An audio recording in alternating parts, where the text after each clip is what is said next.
We've got a GMA health alert for you now. Two big headlines this morning. One says eating red meat might increase breast cancer risks, while poultry may protect you. The other revealing just how much coffee is too much for migraine sufferers. Dr. Ashton is here to break this down for us. Okay, let's start with migraines. Yeah. A lot of people drink coffee when they have headaches, Correct. thinking that they help. This study says that coffee could actually be triggering migraines for some folks. Yeah, interesting. And I want to say, Cecilia, first, both of these studies, heavy on the association right now, not causation, not cause and effect, but very thought-provoking. So to start with the caffeine, it's not just coffee. This study done at the Brigham and Women's Hospital in Boston, they looked at just under 100 adult migraine sufferers, followed them for 6 weeks, tracked their caffeine consumption, so coffee, tea, soda, energy drinks.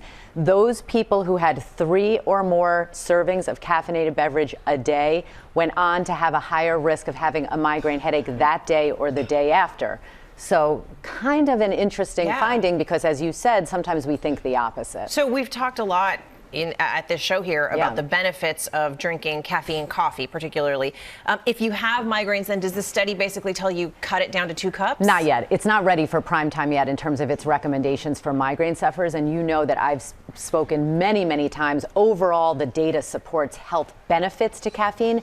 We know that it can potentially reduce the risk of certain types of cancers. It can boost brain function. Of course, on the negative side, it has the potential for increasing blood pressure and heart rate. And this study points out that for some people with migraines, it may actually trigger a migraine, not help it. But to be clear, medically, we often recommend caffeine when someone is having a migraine because it constricts those blood vessels in the brain and can actually help them feel better. And I didn't realize this until today. Migraines actually affect women more than they affect men. So is the advice different for them? It may be, and that is another kind of subtle message behind this study, is that it's not one size fits all. About 1 in 5 people suffer from migraines, more common in women. I tell patients, first, try to figure out what triggers your migraine, and then in terms of management, you want to do everything you can in terms of treatment to prevent it, of course, but then to reduce the severity and frequency of that migraine. And for a lot of people, it's dietary triggers. Okay, let's talk about the other big headline. You've brought some plates here to kind of give us a demonstration on this. This one is about limiting red meat and its relation to breast cancer. Exactly. So much larger study. They looked at over 40,000 women with a very strong history of breast cancer,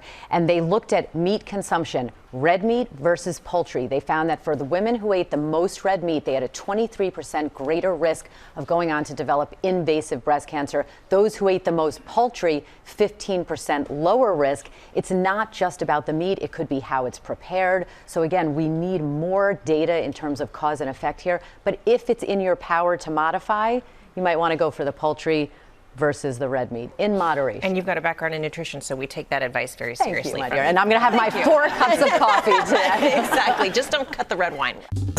Well, hey there, GMA fans. Robin Roberts here. Thanks for checking out our YouTube channel. Lots of great stuff here. So go on, click the subscribe button right over here to get more of awesome videos and content from GMA every day, anytime. We thank you for watching, and we'll see you in the morning on GMA.